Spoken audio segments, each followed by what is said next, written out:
contest is a steel cage match and is for the WCW United States Championship.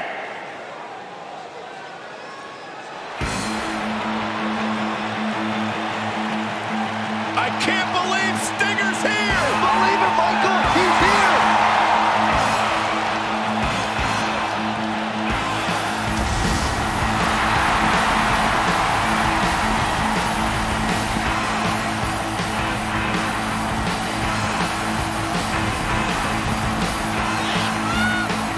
You know, when you think of WCW, you really think of one man, Ric Flair.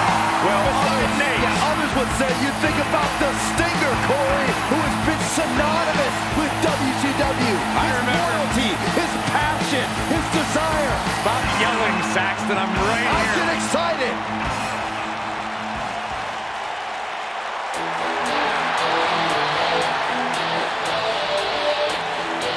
Here comes the Lex Express.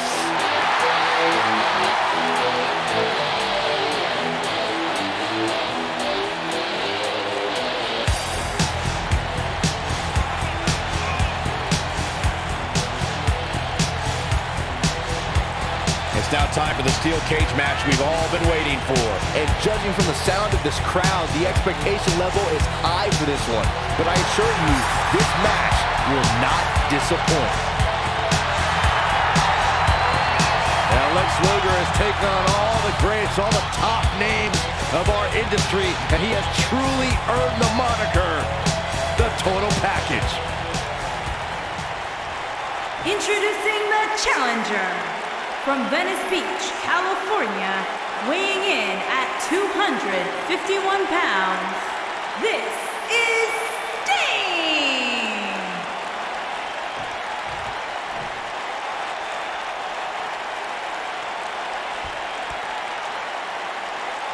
Introducing the champion from Chicago, Illinois, weighing in at 275 pounds, he is the WCW United States Champion, the Total Package, Lex Luger!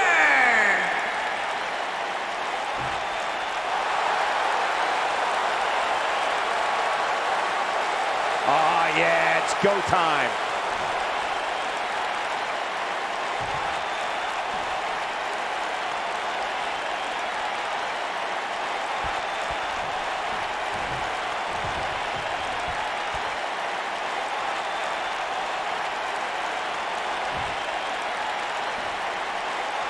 And there's the bell, and here we go. This is the type of battle that you can show someone who's new to our brand of entertainment and say, can he finish the job? Things are looking dire for Lex Luger.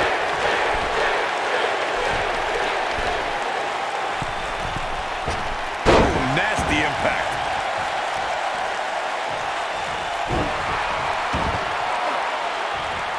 That's what you call a bad landing.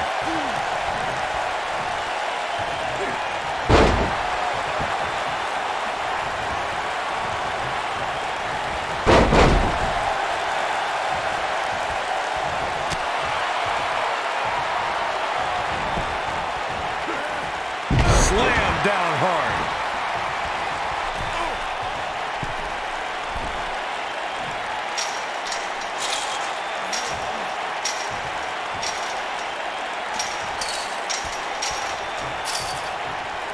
Nailed it.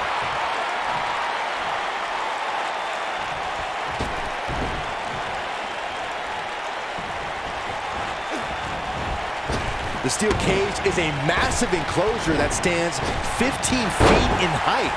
For almost 35 years, a select group of high flyers have taken their aerial assaults to greater heights. And when I say that, I mean superstars climb to the top of the steel cage, the real high-rent district, and dive off onto their opponent. And that all started with one man in October of 1983, Jimmy Superfly Snuka. To your point earlier, Byron, we've definitely seen some unbelievable attacks be launched from the top of the steel cage. And you mentioned the most iconic, the steel cage match for the Intercontinental Championship that saw Jimmy Superfly Snuka clash against bitter rival, the magnificent Morocco. There's no denying that Superfly set the bar. You look over the years to people like Jeff and Matt Hardy, Eddie Guerrero, Kurt Angle, and Chris Jericho. They continued to push the envelope and executed unbelievable attacks from the top of the cage. And watch Rikishi take flight off the top of the steel cage. Wow, comes up big with the reversal. Lex Luger knee to the midsection. Luger set him up. Corey set him up. Spiked him. He's in the driver's seat now.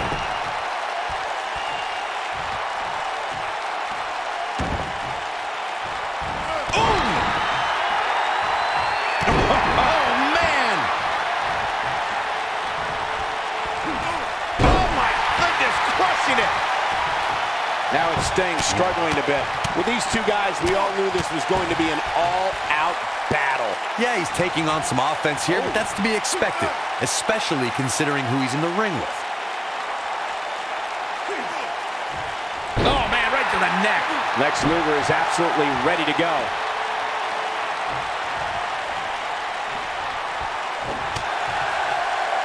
There's a certain feeling that comes over the combatants in a steel cage match once they hear the door close and see the official lock it. A superstar must know that their body is going to be thrown against the steel, that their face will most likely be raked across the cage. The Stinger! Looking for the... Stone pile driver. Is that it? Is it over? You spoke about this earlier, Corey. It's crucial for a WWE superstar to fully understand the gravity of the situation they're in when they battle inside a 15-foot-high steel cage. An individual must be ready to endure pure brutality and be prepared for the fight of their life. No one leaves a steel cage match without scars. Corey, you said something of value for once, in that anything is legal inside the steel cage. To that point, something else we've seen over the years is interference. Whether it's The Undertaker coming up through the ring or John Cena getting bashed in the head with the cage door from the outside, it's all legal in the cage. We talk about how important stipulations are in a steel cage match.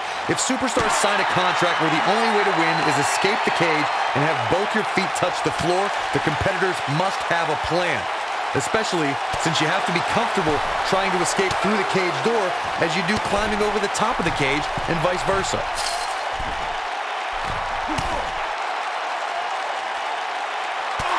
Corey, you touched on something moments ago that's so important for the combatants in a steel cage match to remember. A superstar must be able to think offensively to figure out how they're going to escape the cage.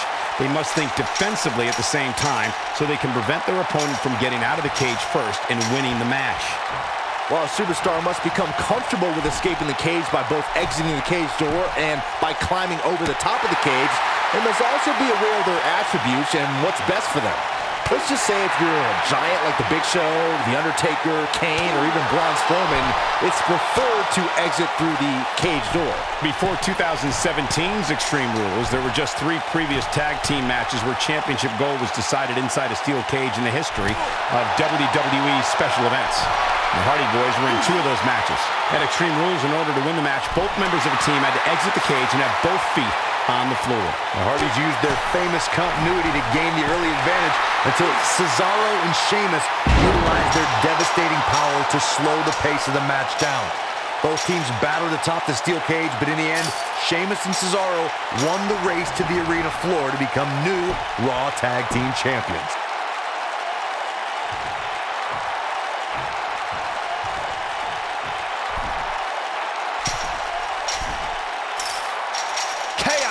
Melee, pandemonium. Yes, takes it.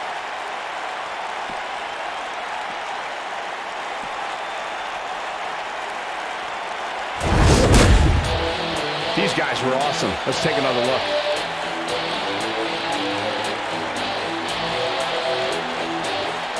He ain't playing here.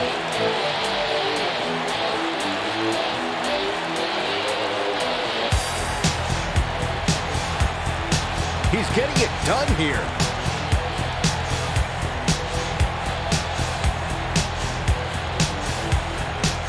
He really put on a great show.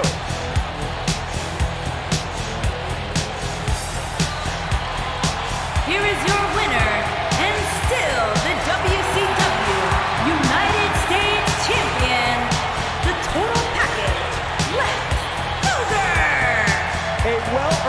victory indeed. Hey, they both gave it their all, but in the end, we were left with the best man standing. We've got an animated crowd here tonight, as we usually do when we're in Orlando.